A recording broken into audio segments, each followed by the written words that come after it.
What I want to do is build essentially like an automation factory across all these time zones, that if an automation goes down at any time of the day, no matter how small it's, whether a tweet doesn't go out or whether an invoice doesn't go out, we have that dependability to say someone is online around the world able to help you.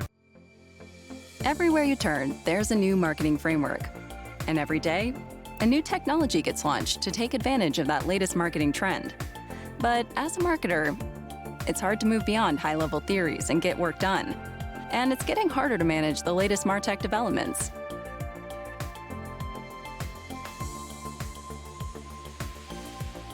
Creative Operations is a podcast for B2B marketers who want to build a marketing engine and generate revenue.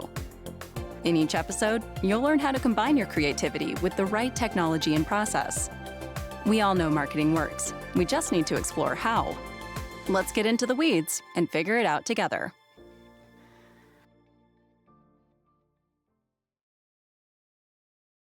When you're working on a small, scrappy marketing team, your head is on a swivel all day. You get a Slack message, an urgent email, a phone call. The constant context switching never really ends. And it's hard to do deep work while also getting the mundane tasks done. This is where AI and process automation comes into play. Even though a lot of the buzz around AI really focuses on content creation, your team might experience the biggest impact from optimizing your workflows. This is where our guest, Grant Hushek, comes in. Grant recently founded Grantbot Process Consulting, where he specializes in implementing no-code automation systems for businesses of all sizes. With his extensive experience in AI and process automation, Grant shares how he approaches working with clients to transform their operations. In this episode, we'll uncover practical steps to identify the most tedious tasks in your workflow and then automate them using no-code tools and AI. Grant will also share insights on reducing context switching, the importance of detailed documentation, and how to build a sustainable automation system that scales with your business. The last time I talked to you, I think it might have been your very last day at Hampton, from what I recall. And I know you were starting your own business, and at the time, and even your LinkedIn profile still listed as an AI and no-code automation organization. So I was hoping, like, how do you feel about that decision now, a couple months into it, if you think about that day a couple months ago? Good little reflection to start us off. I'm really happy with, I think when we talked about, last week at Hampton, it was so much more of a pull into this world than any sort of push, right? Hampton is a dream environment for someone like me, surrounded by all these founders, so much learning. But the market and the people are so curious in this field.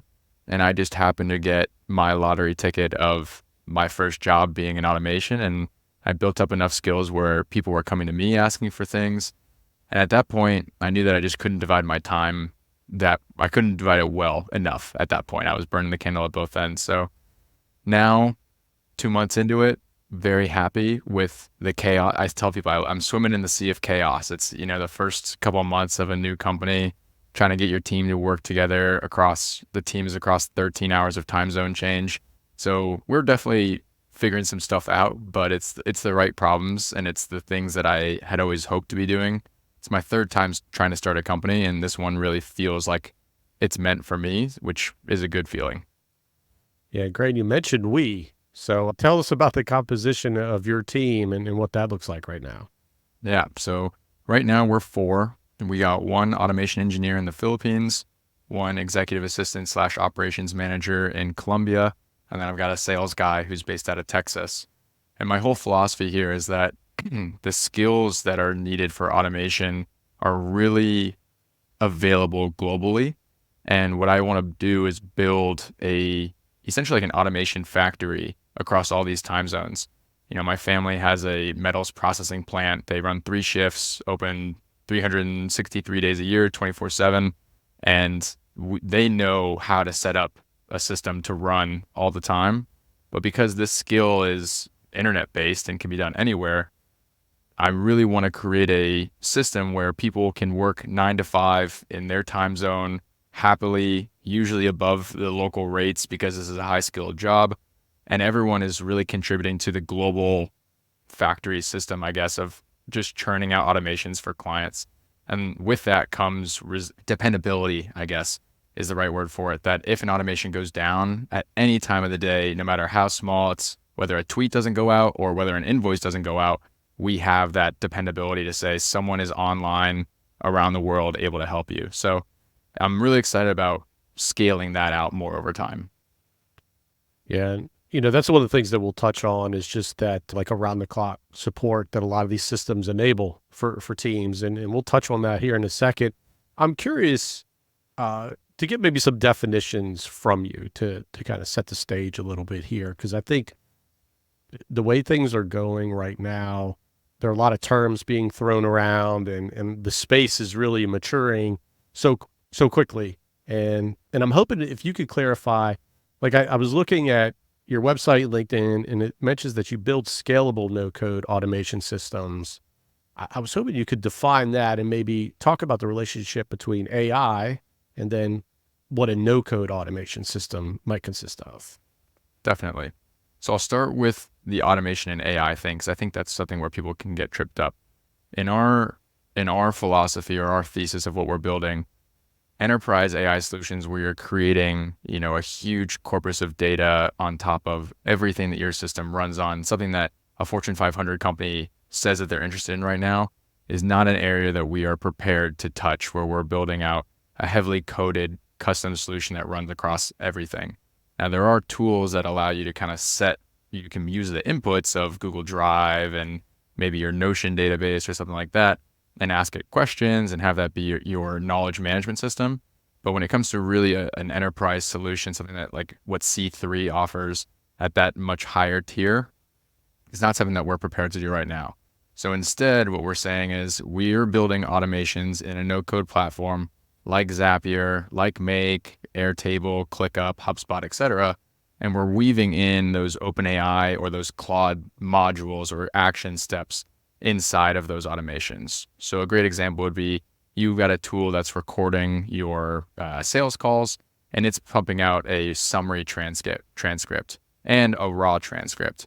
What we want to do is, instead of putting that summary directly into the meeting notes, we can also go in and run multiple prompts against the transcript and say, pull out what their pain points were, pull out what their goals are, what their team structure is, and ask that one specific question to the transcript, and then put that into custom fields in the CRM.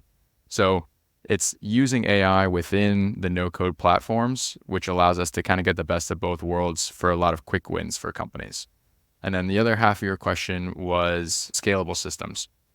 So this is really about trying to look around the corner with what we've seen. We're working primarily with service-based businesses. So law firms, accounting firms, agencies, staffing companies.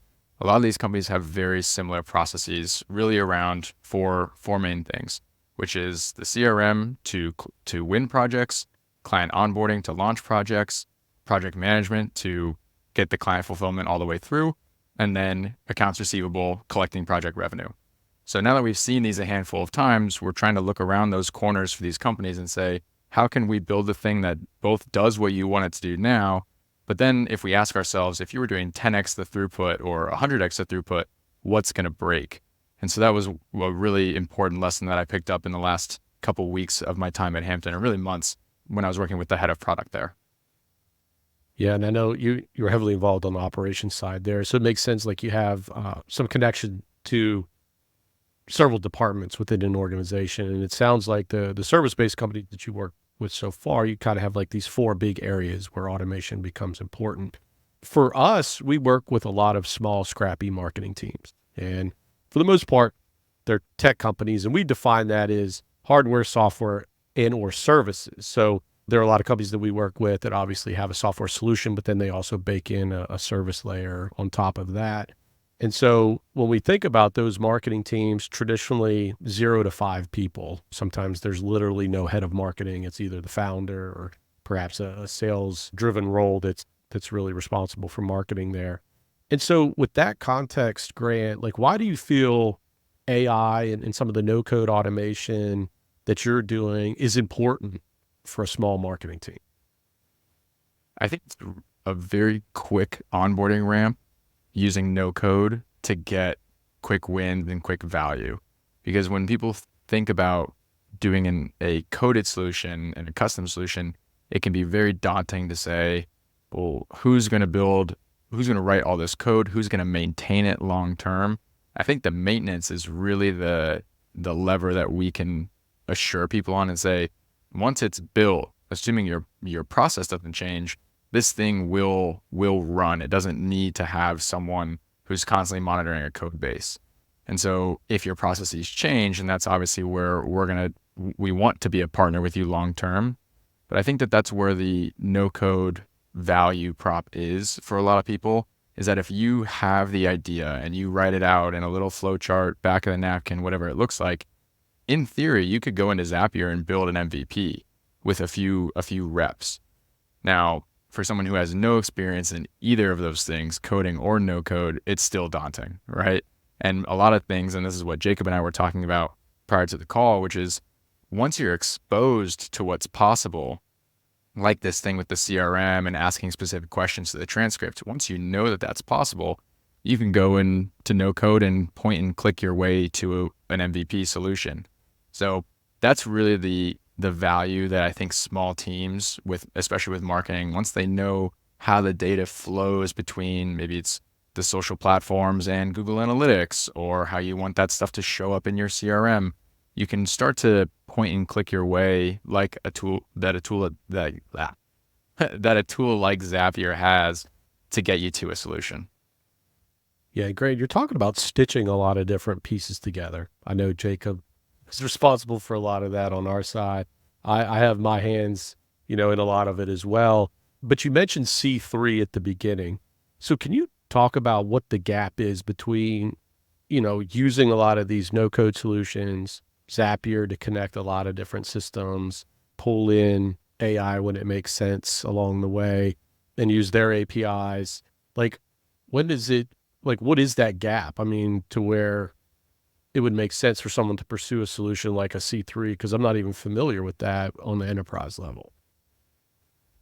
It's a good question. I think it really becomes a question of resources and how much data we're dealing with.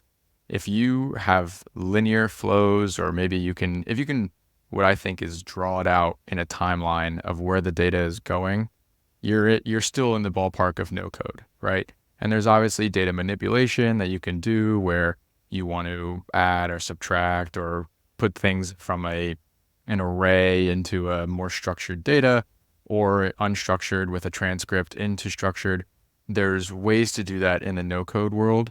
But when you're really looking for a larger digital transformation at an enterprise level, when I really think about this as like an employee headcount level, that's where if you're dealing with maybe 150, 200 employees or more, it might be too much for a firm like mine to interview all of those people or interview the right people to get to the heart of the solution, because so much of this is hand-to-hand combat. Whereas then when you go with a larger company like a C3 who's known for building out some of these AI CRMs, right? That's a service that they offer regularly. That is a whole company endeavor that's going to take a lot more manpower. It's going to involve coding. It's going to involve more resources just across the board that no code, the point and click, might no longer be suitable for. So I think it's really a matter of the number of employees, the number of people who are touching the system, rather than the linear flow of data. That's a good question. I've thought about it a lot, and it really comes down to what are we capable of doing and learning from a one-to-one process consultant to team member experience, rather than an organization level change. That's where you might want to look for what would fall under my bucket of enterprise AI. One of the other kind of aspects of this, as far as when to go no code or when to go like a custom solution, is often the just simple capability of the no code platforms themselves. Because if you try building something in no code, it ends up being so complicated and so custom, you may as well just go on the other route. But that like line of when to shift to a more custom solution seems to have been pushed really far by AI. Like now that we have AI in these systems, kind of capabilities exploded. Can you talk a little bit about what that looks like and what that like relationship over the last 2 years has enabled from a no-code standpoint that maybe wasn't possible before? Yeah, absolutely. I'll take it one step further. One thing that I'm really trying to champion is this new definition of labor. The way that we produce goods and services across all the boards, right, is changing. You can now have automation take care of the lowest hanging fruit and even levels up to with AI inside of the automation. There's a lot that can be done there. But then there are always going to be some things that have to be manual. So then you're looking at the global talent side of things. There are very talented bookkeepers and business development representatives that can do the things that automation and AI still can't do. And I think that with the release of ChatGPT, even though it was not the first thing that OpenAI had done, it was the first time that light got shown on this technology in a big way. And then it felt like overnight there were 15 different large language models and there were different products being built. And it's like the API from OpenAI always existed, but it didn't have any visibility on it. And I think that trend is carrying through to automation, global staffing, global talent, and AI now across the board, where people are realizing I should have my team focused on just the highest leverage things that I've hired those experts to do. And the rest of it should either be automated away or delegated to someone that is talented in another part of the world that can work while I'm asleep. I think that trend is really expanding, and it also is showing up in the number of staffing companies that we're seeing popping up. There's now marketing specific firms in the Philippines. There is technology coders and no coders specifically in Pakistan. Argentina has great talent. So across the board, as ChatGPT was released, it shined a lot on AI. It also moved over and allowed people to see kind of what was hiding in the shadows with automation. Zapier is like 20 years old, right? Like it's been around, but all of a sudden everyone knows, oh my gosh, there's things that are possible. Maybe not explicitly what's possible within my CRM or how we can get HubSpot to talk to QuickBooks, but they just know that things are possible. And that light bulb really seemed to happen with ChatGPT, which is incredible that it's now affected these two other industries. Yeah, and you mentioned kind of this light bulb factor, and like you see that go off, right? And some people are like, oh, I see some of the possibilities. Great. So how do you go from light bulb moment, if you're a small marketing team, to actually implementing things? Like, what are some of those challenges that you're seeing teams go through as they actually look to, fit this within their existing workflow? That's a good question. To get started with any no-code tool, and a lot of people often ask, like, how do I get started with Zapier? How do I get started with automation? The first thing that I always recommend is write out 5 things that you do either weekly, and even better if it's daily. What are the 5 things that you're doing that just make you go, this again, there's got to be a better way. Those small little processes, write out what the step is and what app or what platform it takes place in. That is the best starting point to then say, okay, I have problems. Now let me go find very specific solutions. And the first place I always recommend people to do is go and look in zapier.com/apps. And that is a database of all the things that Zapier connects to. Zapier is the best place to look because it's got over 6,000 connections, more than most of the other platforms. I think more than all the other platforms, frankly. And it shows you all the different triggers and actions. So for instance, you've got someone that just filled out a form on your website. And normally you'd have to go and create a contact record, assign that to a business development representative, and have them create a task for them to call this person. Great. That's a small process that happens in 2 places: form on your website and your CRM. We'll use HubSpot. Once you have that written out, you can go and say, okay, this lead came in through a Webflow form. So I'm going to go type in Webflow and say, oh, look at that. Form submission is a trigger. Okay, that's 50% of the problem. Other 50% is the CRM. Let me go and search HubSpot. And now I see that I can, as an action, create a contact and then create a company and then create a task and assign that task inside of that step to a BDR. So it's really writing out reflecting on your day and writing out what are the things I'm doing repetitively every day with the same structure, and then go to the technology. You don't even have to build anything, but you're just aware. It's all about awareness and exposure to what's possible. And I think that that is a really good way to get started with very approachable automations. Yeah, Grant, it's interesting. You mentioned that one of the first things to do is think about those daily or weekly tasks that are mundane in a way. And I thought it was interesting that you looked at the business process versus like, oh, how do I jump into Zapier and start to create a trigger and an action type of workflow here? So what, and I do see that. I think that's a mistake a lot of times. We'll see where marketing teams are like, what can we do with this technology? Like, well, let's look at your business process first. Like, what do we need to do? What are some of those priorities? What mistakes do you see like right away? I mean, you're 2 months in with your new company. I'm sure you've seen some folks do things better and maybe not so well on the other side. Like, what are some of those mistakes that you're seeing right away in this first 2 months here? A very easy one to point out is immature processes.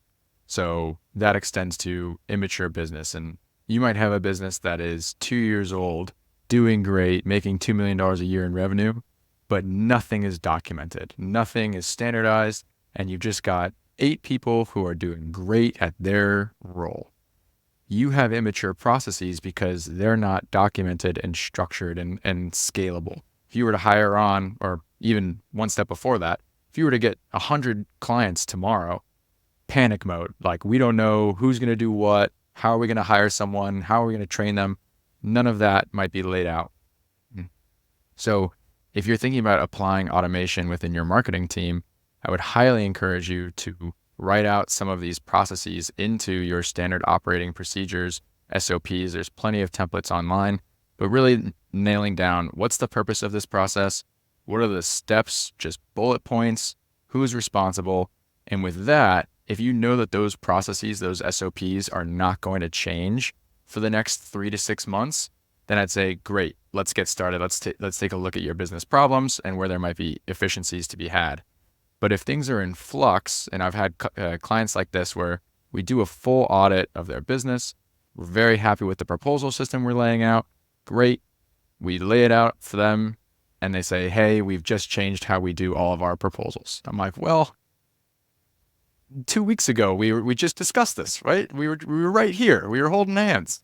Those are the types of systems where we can't automate, because if we're building a foundation on sand, the house falls down, right? You got to have a strong foundation. Yeah, foundation on sand. I love that metaphor there, because we see it all the time, don't we, Jacob? Every day. Things are literally changing. I mean, we're changing the definition of what a lead is. We're changing the definition of who the contact should go to within the team, because their roles are changing. And I feel like documentation is such an important thing that it takes a level of commitment to put it down on paper. And I feel like that is like a big step that people forget. They're so quick to go to automating something, but it's like, we don't really know what we're trying to use as an input for this workflow, and then what we're trying to get out of it. And there's no clear definition there, which I think is a huge mistake that we see a lot. So it's interesting you're seeing that right away. I mean, I don't even know if that will change. It is as advanced as AI gets. That's always something that will have to happen no matter what. We'll have to figure out what the business process is. But yeah, Jacob, do you have something there? Yeah, the other element of this, we're talking about making sometimes fairly big business decisions. And so to do that, you need buy-in from leadership. And one of the questions leadership often has is, what is the ROI of this like initiative or this project or this automation we're going to do? How do you have that conversation with higher ups and talk about or measure that in any way? Yeah, great question. So it's really broken down into the time saved per process. So every time it happens, how much time do you spend on it? What's the frequency of that thing on a weekly basis? And then what's the hourly rate of that person? And this is something I picked up from a company called Celonis, which is doing process mining, much larger scale. Again, working with Fortune 500s. They take in all the data across SAP, your ERP, all these different platforms you have in your business. And they're taking all that in and analyzing it in this one big mind map. And one of the things I was doing with them was on the consulting side, showing, hey, if we were to implement this tool, this Celonis, it's called an execution management software. If we were to implement this, we'd be able to realize X number of dollars in value because of hourly rate, frequency, and time saved. And so I've kind of taken that same process and applied it to smaller businesses, but the facts remain the same. If we know those 3 values, we can extrapolate that across the whole year and show in your first year, we believe we'll be able to save you $120,000 across these 10 automations, whatever it is. And that's how we're going to get your ROI, because those people will now be able to do more with their time. And one other thing I'll add to what you said, Jacob, is that it takes a lot of executive buy-in. But the other thing that people really don't think about is that it's a cultural change, right, to the whole company. Because if everyone is not aware that automation is now playing in the same sandbox, metaphorically, as them, they'll cut across those automations. They'll forget that they exist, and then they'll end up doing duplicative work, or they'll not realize that their inputs are not in the right structure. And so it really requires a whole team buy-in and really effective training and documentation of what the automations do so that people are not stepping on the toes of the automation. It's like, these are here to support you, right? But it really requires that cultural change across the board to say, everyone is going to be augmented by this in a helpful way. We're trying to get you doing the things that you enjoy doing, not copying and pasting. That's my biggest argument for this, is that we are no longer needed to copy and transfer data. It's like, enjoy the creativity aspect of your marketing. Enjoy, the strategy behind the Facebook ad demographics and all those things. Enjoy that, because that's what you're good at. That's what you've been hired to do, not copying the results of the campaign into a Google sheet. Like those things that will hopefully be an archaic process of copying and pasting in the near future. Yeah, and you've mentioned a couple things here, Grant. You mentioned SOPs, which is a big part of this for sure. You also mentioned audit is a key component to your process right now. So there are a couple of things that stood out. So what I would like to do is, if we put this in the context of a marketing team that has 2 to 3 members, let's say, a smaller team, and they're responsible for doing a lot with a little. How would you prioritize which tasks to automate first? Like what would that process look like to integrate AI within this small team?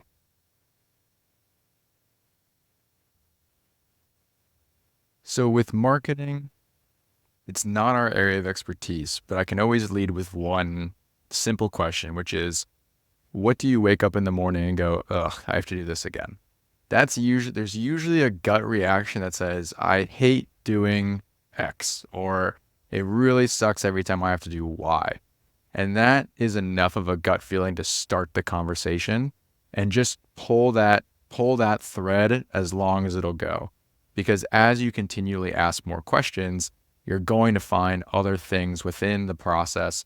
Maybe we start with reporting on campaigns, but then we ultimately find that the setup of the campaign is not the best. And then it's actually that the analysis could be augmented by AI, and there's tools that allow you to put a huge CSV of data in and then get insights out of that. And you can even do that with OpenAI now, which is pretty incredible. But it's always that first question of, what's your gut reaction to what could be better and what you just don't like doing? And then thinking with your expertise, what can we pair with that? What tools do you have in your tech stack? And what can we do with Zapier or an extra OpenAI step to then remove a little bit of that from you? And then that, as we pull that thread, we find more and more things. But when I'm in an area where it's not our core 4 processes, right? That's where I always start with that gut reaction of, what would you love to get rid of?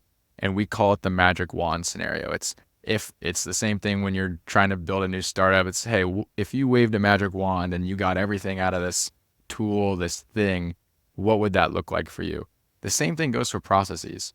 If you could wave a magic wand and have all this information come into your CRM before you even get on the sales call, from LinkedIn, well, you might not know that that's actually possible. Just with their first name and their company name, we can scrape their entire LinkedIn profile if we use a tool called Phantom Buster. People don't even know that, right? So it's like you're pairing your expertise with what's out there, all the tools you know about, but you're just pulling on that thread of, oh, I really don't like doing this. I really don't like preparing for my sales calls. It'd be amazing if I got a Slack message right before the call, 5 minutes, saying, here's everything I need to know about this company, their pricing, their integrations, etc. That's totally possible when you have that gut feeling to pull off of. Got it. So it sounds like you start with this identification, like what's painful for you now? What would you like to delegate to more of an automated workflow? So that's the big piece. And then it sounds like there's some documentation there, SOPs. So it's like once we identify that pain point, then let's uncover what we're trying to get from the input to the output. What's the desired state? So that's kind of that documentation there. And then, so how do you go about implementing this? Because this is also a big question where marketing teams in a lot of the organizations we work with are very much siloed, right? They're not as connected as they should be. And I think that probably goes for a lot of the organizations you work with. You're a small company, not everything's connected in the right way. I mean, these problems exist in large companies too, but it's like, do you implement AI in a silo? Do you kind of compartmentalize this into small workflows? And at what point does that start to touch other parts of the organization? Like how do you strike that balance, I guess, from what you're seeing? We always try to categorize automations and processes by the org or the function of the company. So you might have client onboarding, that's not a team, right? But it is a function of having a new client at a service-based business. So we'll put all the client onboarding things together, and we'll also put all the sales things together. But then ultimately you'll have this kind of final automation, which is someone is marked as closed won. Let's start the onboarding process. And then we kick off that we kind of move into the next section of the flow chart. So there is that overlap. And when we can and when we should keep a human in the loop to say, hey, we're going to create a draft of an email, but you're still going to read it and make sure and send it out, right? And we'll notify you that the draft exists. There are things that can be done with automation, but sometimes shouldn't be done. So there's also a line there to draw. And it's usually when things leave the internal system and become external, that's when we definitely want to put a pair of human eyes on it for revision and proofreading.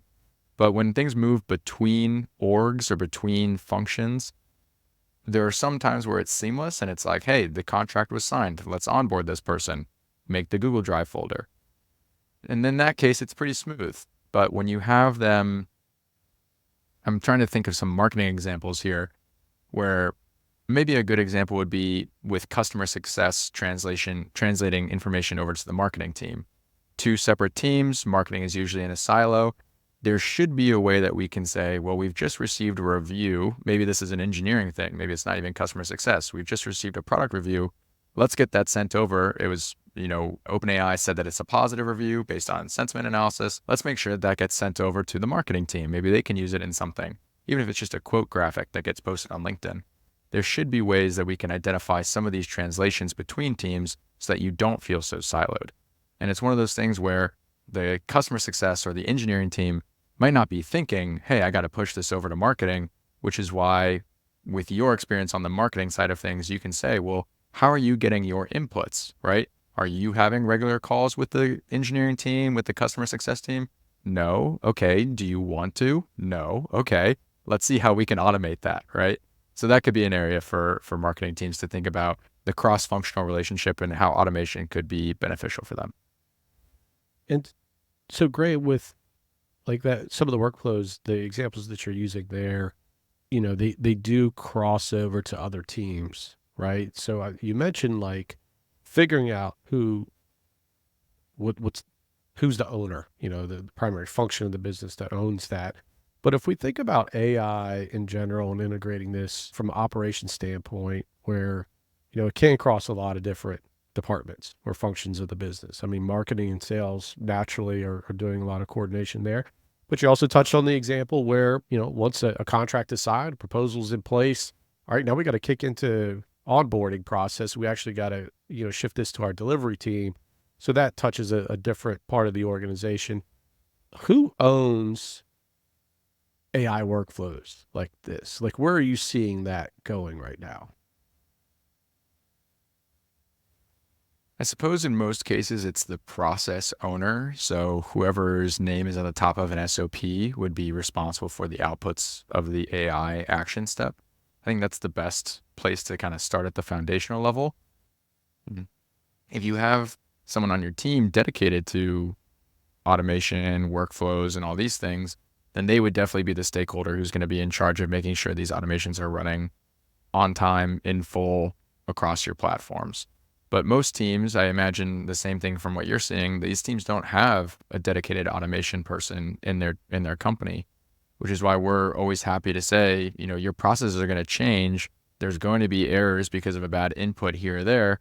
We're happy to be long-term partners with you as a fractional automation officer in a way. But I think that a lot of teams, they want it to be set it and forget it. And they often don't think about the fact that, I put it this way, automation is addictive. Once you get it going in one spot, you're going to put it everywhere you can. And then as you have automation everywhere you can, your company grows faster than you anticipated. And then your processes need to change. And at that point, it'd be a real shame if you had to make those changes, have all your automations break, bring someone like us back in, and then redo the whole thing. That's why we really want to be long-term partners with these people. And as you're anticipating these changes, we can be there to say, well, if you were to move this knob over here, how is that going to affect the automation that's already built? Because you can have someone owning the automation, but they're not going to be as proactively thinking about it. And I think that's one of the values that having a long-term automation partner in your company really has. Yeah. And Grant, what does your documentation look like? I mean, I can tell you, I'll let you in a little bit of what we're doing on our side. And typically Jacob and I live in a tool called Miro. It's basically a mapping out, everything on a canvas. And what we tend to do is work through a whole process very manually. It's like we need to get a very solid understanding of what we're trying to get in and out of each step of a process. Like, let's do it by hand first, and then let's see if someone else can read the steps and the SOP, and does it make sense to them? And then at that point, we're like, okay, where does automation come into play here? Where does it really make sense? How can we cut into this workflow and really reduce some time? And it's not only time, there's also like human error. I mean, that's a big reason why we automate a lot of things, whether it's a form fill, whether it's copying a person's name that was a podcast guest. I mean, how many times in my career, I can't even count where, a video editor has misspelled someone's name and it's like, well, it was copied wrong from the Google Doc or whatever. And so that's why we're trying to do a lot of the work that we do. But I'm curious, like, what are you using to document these processes? How detailed are you getting before you're comfortable implementing a Zapier workflow? What does that look like on your side? Yeah, our audit process is probably very similar to yours, and it's very manual, screen sharing, getting into the weeds. If they have SOPs, fantastic, right? We can compare the SOP against what they're actually showing us as the process. We always start with what we call a process audit questionnaire. So we lay out all of the common questions that what we say inspire automation. So you might not know where we're going with it, but we're still going to ask you, what does your proposal preparation process look like, right? Show us what it looks like. Then we have the recording, we have them write the stuff out, and then we can take that and say, great, you're using this tool, we're using that tool there, let's do a flow chart, very similar to what I imagine your Miro looks like. So then we've got a series of these flows of automations, and once we've gotten the approval or the buy-in from the team, that's when we start actually implementing them. And on the back end, once the implementation is done, we'll then look and create a Google Doc documentation for someone who's non-technical. They can read it, they can understand it. And if there was an error, they'd be able to trace it down to which step it's happening in. And so sometimes it's just a bad input, as you said. It's like the email, they put .co instead of .com, error, right? Bummer. So some of those things happen, but we definitely leave every person with two things. It's the documentation, but the documentation is linked in what we call a value calculator. And so that goes back to what Jacob was asking, or we were talking about earlier, which is the frequency, the time spent, and the hourly rate. So we put all those things together, we total it up so people can see the actual value that has been created from every automation run. And then right next to that, we put the documentation. So they've got everything in one kind of concise dashboard. And that's our send off, or our final deliverable, is the tracking of all the automations and all the value it's generated with the documentation linked right next to it. One of the things that you said earlier, which I thought was interesting, is that automation is addicting. I totally agree get that. We have us techie people, just figuring all that out. But not everyone on the team is going to be like that. And while automation enables efficiency at scale, it also enables breaking a lot of things at scale. And so how do you make sure that after you're building these things that that's communicated to the team, and you don't hire a new salesperson who changes a bunch of things in the CRM and then breaks a bunch of things down the line? How do you communicate those changes? How do you communicate what's happening and what expectations that the rest of the team can have? I think it's an important part of offboarding in that transition. If someone's not going to have a long-term automation partner, that you're setting them up for success and saying, hey, here's all the things that we're touching. If you were to make this big change, then this is something that you should think about, right? Here's all the different platforms that are involved. They still have their automation map, that whimsical flow chart that I talked about earlier. And so they have these things and they can always reference it. But I think it's the decision of the company to say, we're going to move forward managing these on our own. And as much as I don't want the things to break and we build them in a way that they're not supposed to, right? It's still up to them to make those process changes and those decisions. But one thing that we found to be really helpful is that instead of, let's say you've got a process with 40 steps in it and all 40 could be automated. Well, chances are the same trigger can be applied to different subsets of the automation. So maybe steps 1 through 8 are a concise bucket, and then steps 9 and 10 are their own concise bucket, and then 10 through 20 is a bucket. We try to separate those out and run microservices in those automations so that if the Google Drive API was down one day, then it would not affect the other 5 buckets, right? So we run our automations in parallel as many times as we can so that they're not affecting each other if something goes down or if one of those small processes change. You would hate to have step 3 no longer be part of the situation and now 4 through 40 is done, right? That would suck. So we always try to break these things down into more parallel units. That way we can have a bit more cushion for both process changes, but also technology changes. I think a lot of people are aware that the APIs can go down. We get notified when Make goes down. We just need to know, and we get notified when Notion goes down. So if those APIs go down, even for an hour, it's I always tell people an error message from Make is terrifying, whether it is a tweet that doesn't get sent or an invoice that doesn't get collected. It's the same reaction because most people don't know what has been automated at the same level that we do. So that email is scary. And so we want to try to provide as much cushion as we can for people. And also writing, immediately when we get a notification, write a response. Hey, this is the problem. This is what we're taking action on. And this is actually the automation that's being affected. We'll let you know when there's an update. Because if it's finance related, there's a lot more yikes feeling than when it's a tweet. Definitely. And people that are watching this might be listening to you, and you've said multiple times, it's all about being aware of what's possible. And then they simultaneously see new AI tools popping up, every single day. What is your personal process for identifying, prioritizing, testing these different tools so that you're staying on top of what's in the market? Yeah, great question. So I have a little Airtable clipper. It's just a little extension on my computer that I use to grab URLs and marketing images from these AI tools just so I can keep them top of mind and saved into an Airtable base. And I prioritize them based on my interest level.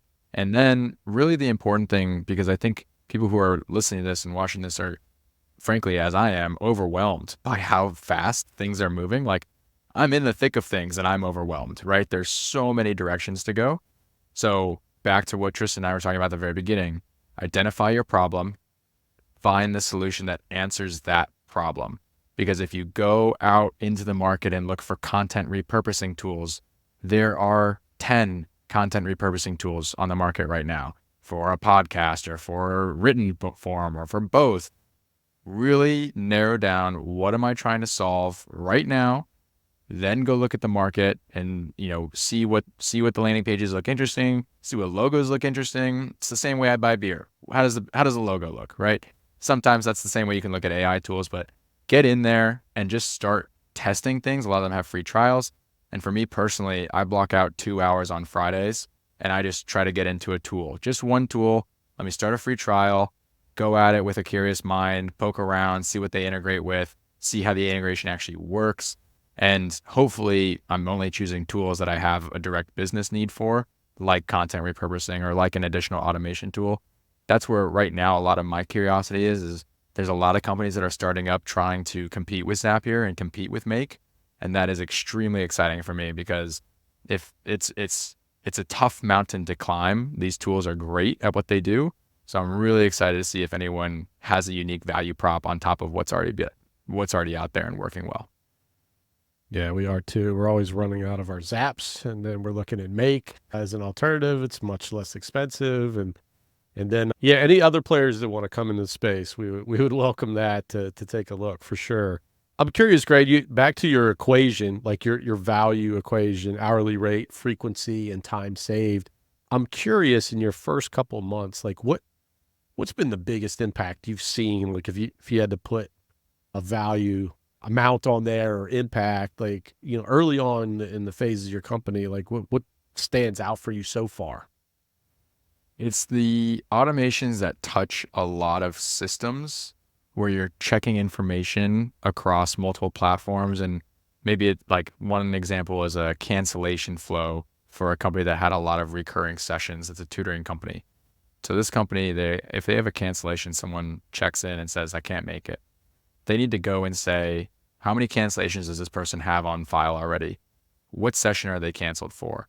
Who's on the wait list to book for that's available for this session? Who has expressed interest in like an urgent interest? Then I need to actually cancel that off the calendar, potentially refund them if it's early enough or not refund them if it's too late, and then send an email out to everyone on the wait list and say, hey, there's an open slot in 48 hours. Who wants it? And then there's 15 people who try to get in on that slot, and they want the first response to take the slot and pay for it. So you can see that we've touched the scheduling software, Google Calendar, Airtable again for two different parts of like how many cancellations do you have and where's the slot, Stripe for invoicing. There's so many platforms there where you really need to be focused on the details. Those are the things that ultimately make the most impact because it takes 15 to 20 minutes to do that process. And we're checking on really specific details like email and name and student IDs. So we have to make sure that all those things are accurate across all the systems. So it's really where there's a lot of what would be copying and pasting or just holding those numbers or those emails in your head and checking all the different systems. Those seem to be the highest ROI things because it's the getting into the weeds that automation is getting you out of. Yeah, I love it. Love it. And last question for you here, Grant. Like from your perspective, how does AI help teams stay competitive and perhaps, battle some of the giants in their industry? Like what's your take on that? I think every small team, whether it be a marketing team or a small automation company, the advantage that we have is that we can move faster and apply faster than a regulatory board of an enterprise company, right? And so those who are adapting and moving quickly to identify problems and find specific solutions, those small amounts, it might feel like 5 minutes here and 5 minutes there, but it compounds. And the way that it compounds is not in the minutes saved. That's linear, right? It's really the fact that you're no longer context switching. That's a hill that I'll die on. The value of automation is a reduction in context switching. And when you're not context switching, you're then able to stay in flow or whatever you want to call it in your groove. We were working on the high leverage things. That's the compounding. It's that humans can do high leverage work for more minutes, more hours, more weeks out of the year, which then leads to larger and larger amounts of progress. I love that take on context switching. I think that's something that folks don't really think about at all, Yeah. But it is the ability to do deep work as you remove some of those mundane, repetitive tasks off your plate. So yeah, Grant, thanks for that. Well, I know it'll be important for you to share some things about yourself. Like where should people go to find out more about you, your new organization that you created, and anything else that they should take a look at? Yeah, absolutely. I appreciate it. And thank you guys so much for having me on. It's been a blast. Places for people to find me, LinkedIn and Twitter. I'm the only Grant Hushek in the world. So my last name is Hushek. And then the website for the automation firm is Grantbot, B-O-T, all one word, .co. Couldn't afford the .com. Nah, just kidding. It was already taken. I'm with you there. .coms, those are hard to come by at this level, but just keep going with, increasing the revenue each year, and then that .com will come into play at some point. That's right. That's when you've made it. Good deal. Exactly. Well, great. Thanks for joining Jacob and myself on Creative Operations here. This is fun. This is going to be one of our earlier episodes, so appreciate you taking the time. Likewise. Had a blast.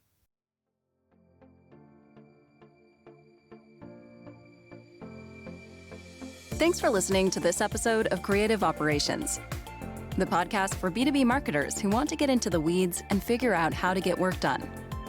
If you enjoyed this episode, make sure to follow Creative Operations wherever you listen to your favorite podcasts, or access all episodes at marketsindemand.com/creativeoperations.